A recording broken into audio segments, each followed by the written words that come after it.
Exercise ಅನ್ನಬಾರ್ದು. BP's exercise number 2 position ಅಂದಾಗ ಈ ರೀತಿ ಇರುತ್ತೆ.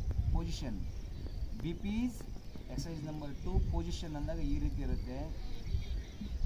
ಎಕ್ಸಸೈಸ್ ಬಿಗಿನ್ ಅಂದ ತಕ್ಷಣ ನಿಧಾನವಾಗಿ ಸಾಧ್ಯವಾದಷ್ಟು ನಿಧಾನವಾಗಿ ನಾವು ನಮಗೆ ಆ ಉತ್ತಮವಾದಂತಹ ಪ್ರಕೃತಿಯನ್ನು ನೀಡಿದಂತಹ ಆ ಭಗವಂತನಿಗೆ ನಾವು ಧನ್ಯವಾದಗಳನ್ನು ಅರ್ಪಿಸೋದು. ಇದೇ ರೀತಿಯಾಗಿ ನಮಗೆ ಸರ್ ಹೇಳಿದಿಲ್ಲ, ಇವಾಗ ಕನಿಷ್ಠ 6ರಿಂದ ನಮಗೆ ಎಷ್ಟು ಬಾರಿ ಇರುತ್ತೆ ಅಷ್ಟು ಬಾರಿ ನೀವು ಅದನ್ನು ಮಾಡ್ತಾ ಇರಬೇಕು ಎಕ್ಸಸೈಸ್.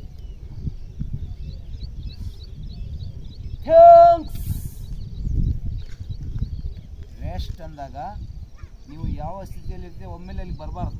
ರೆಸ್ಟ್ ಅಂದಾಗ ಮತ್ತೆ ಮೂಲ ಸ್ಥಿತಿಗೆ ಬರ್ತೀನಿ. ಇದು ಹಾಲ್ಟ್, ಅದು ರೆಸ್ಟ್ ಅಲ್ಲ, ಹಾಲ್ಟ್ ಅಂದಾಗ ಮೂಲ ಸ್ಥಿತಿಗೆ ಬರಬೇಕು.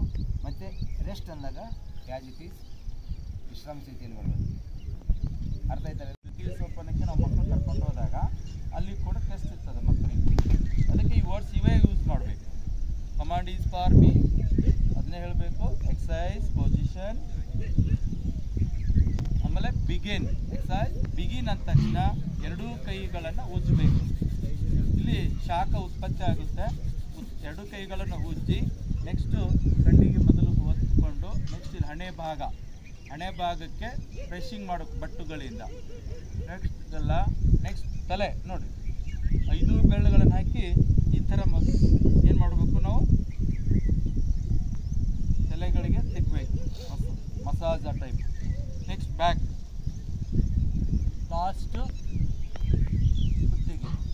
ಹಾಲ್ಟ್ ಆದ ತಕ್ಷಣ ಮತ್ತೆ ಪೊಸಿಷನ್, ರೆಸ್ಟ್. ಈ ವರ್ಡ್ ನೋಡಿ, ಕಮೆಂಟ್ ಗೊತ್ತಾಯ್ತಲ್ಲ ಸರ್? ಇದರ ಒಂದು ಉಪಯೋಗ ಏನು ಅಂತ ಹೇಳಿದ್ರೆ ತಲೆ ಮತ್ತು ಕುತ್ತಿಗೆ ಭಾಗಕ್ಕೆ ಉಪಯೋಗ ಆಗುತ್ತೆ. ಇಲ್ಲಿ ತಲೆಯಲ್ಲಿರ್ತಕ್ಕಂಥ ಸ್ನಾಯುಗಳು, ಮುಖದಲ್ಲಿರ್ತಕ್ಕಂಥ ಸ್ನಾಯುಗಳು ಏನಾಗ್ತವೋ ಆಕೃತಿ ಆಗ್ತವೆ. ನಾವು ಪ್ರೆಸ್ ಮಾಡೋದ್ರಿಂದ ನಾವು ತಲೆಗೆ ಮತ್ತು ಕುತ್ತಿಗೆ ಈ ವ್ಯಾಯಾಮದಿಂದ ನಮಗೆ ಲಾಭ ಆಗ್ತಾ ಇದೆ. ನೆಕ್ಸ್ಟು ಏನಿಪ್ಪ ಆಸ್ಕ್ ಫಾರ್ ಡೌಟ್ಸ್. ನಾ ಹೇಳಿದ್ರಾಗ ಏನೋ ನಿಮ್ಗೆ ಡೌಟ್ಸ್ ಇದೆಯಾ? ಈಗ